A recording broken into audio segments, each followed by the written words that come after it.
must expect that we will treat their output as believing X, Y, as being written under rules X, Y, and Z, even though we know that not to be the case. That's a coherent position. The incoherent position is to say, we will pretend that we never heard about this study. La, la, la, la, la, la.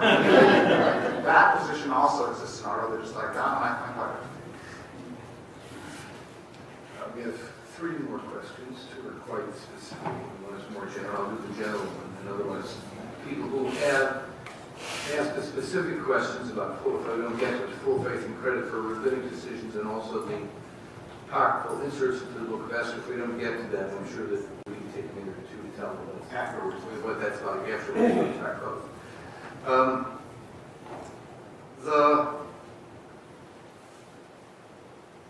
The discussion from beginning to end has focused around the role of creativity in legal interpretation, how much emphasis to put on, how much to be worried about it, the dangers of cynicism and hypocrisy, the possibility of readings and misreadings, and especially contrast between, say, the context of promulgation and the context of interpretation, and the importance of community, how we define kind of answer, how that operates.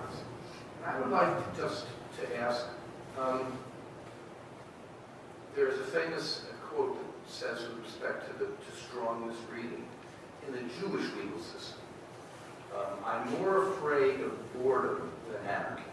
Would you respond to, in what sense, in the contemporary Jewish legal systems, we both have feelings about that, to what extent do you see that as a way of taking these general concerns about how creativity pays off against misreading, where the community functions, to what extent do you think a quote like, I'm more afraid of boredom than anarchy, has a role to play?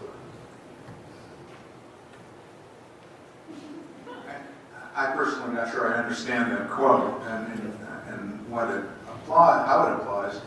I do want to come to the first half of your question, which I think is really opposite, which is how do we live with the fact that communities of interpretation can be interpreting the same body of law? And I think we have a much harder problem in America, at least once it comes to the Supreme Court, although in federal districts we live with it.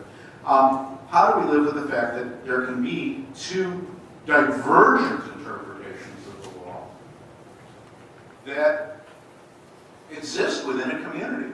And famously, in the earliest generation, almost a pre-rabbinic generation, they tell us the story of the schools of Shammai and the schools of Hillel that disagreed on what constituted grounds for a kosher, if you will, a legal divorce. Now, if you disagree about a divorce and whether a divorce is binding, the offspring of a marriage,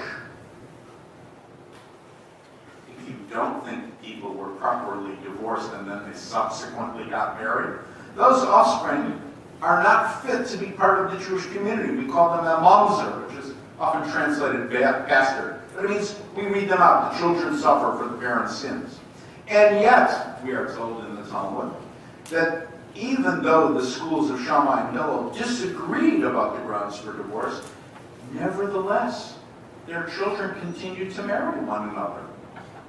How did they justify it? These and those are both the words of the living God. In other words,